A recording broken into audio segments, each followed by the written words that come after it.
Prie miško prisiglaudusią sodybą gaubė vakaro sutemos. Žiogai iš po sutemų skverno ragino greičiau baigti darbus, tad bitės paskubomis nešė paskutinį nektarą į geltonus avilius. Trečias iš kairės aviliukas tuo buvo labai nepatenkintas. Skrisk iš čia! Nerangiai išvaikė jis visas bites iš savo vidaus. Kiek galima? Man raižo pilvą. Raižo pilvą, nebegaliu.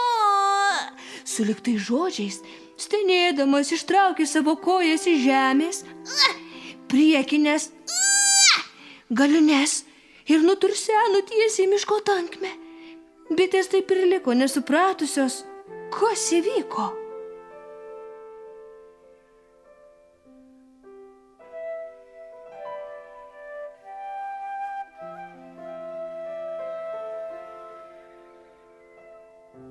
Kuo giliau į mišką, tuo darėsi tamsiau. Be to stojo naktis. Aviliukas atsargiai krypavo, laikas nuo laiko neramiai, patikrindamas po kelmais ar drevėse.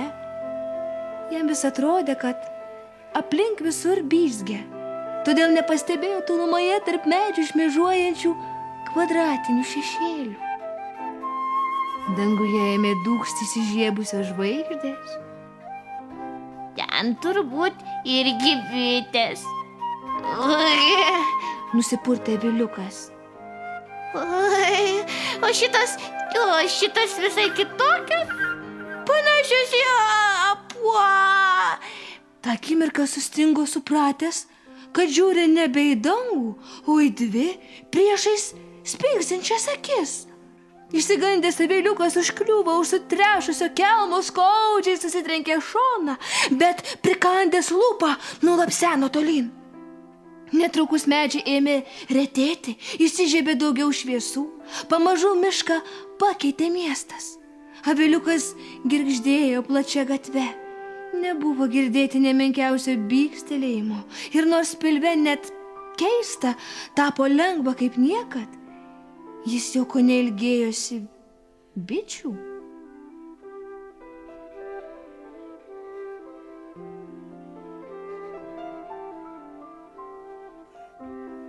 Už kiekvieno kampo laukė nauja sankryža.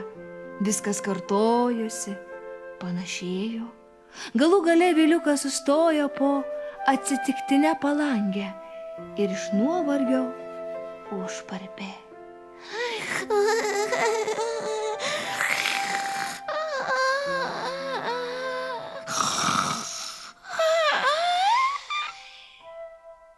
Jį pažadino kažkoks maloniai pažįstamas kvapas. Atplėšęs akis, aviliukas pamatė priešais stovinčią moteriškę, kuri labai priminė bandelę. Buvo apvali, įkaitusiais skruostais, skaniai kvepėjo ir šypsojosi. Aviliukas vėl greitai užsimerkė, žinojo, kad susidūrus su žmonėmis geriausia apsimesti paprastu aviliuku, o blogiausiu atveju spintele. Žinau, kad nemiegi, užkalbino moteriškė. Iš kur čia vienas pas atklydai? Kiti turbūt jau seniausiai grįžo namo? Tyla. Tik automobiliai įprastai papsėjo gatve. Nebijok, pas mane kiekvieną vakarą užsuka daugybė tokių kaip tu. Kaip aš? Išsidavė. Žiūrėk, geraširdiškai nusišypsojo moteriškė. Virš palangės puikavusi iškaba Aldonos kepyklėlė, o vitrina kone rasojo nuo įvairiausių bandelių. Kiekvieną vakarą ateina aviliukai, kuriems ima raižyti pilvus.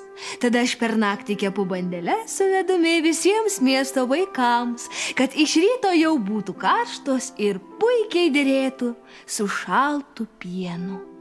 O kaip jie suranda kepyklėlę? Labai paprastai, vos tik ima raižyti pilvą, tuoj kiekvienas žino kelią. Ir tu visai neatsitiktinai atklydai. Nors gal ir atrodo kitaip. Na, pažiūrėkim, ką atsinešei. Kepėja atidarė dangtį ir nustebo. O, beveik tuščia. Miške išsigandau ir puldamas susimušiau šoną. Jis turbūt prakiuro ir viskas išvarvėjo. Nusiminė Viliukas, medaus buvo tik ant paties dugno. Niekis, viena kita bandelė tikrai išeis, nusišypsojo kepėja, o kitą kartą pavyks kuo puikiausiai.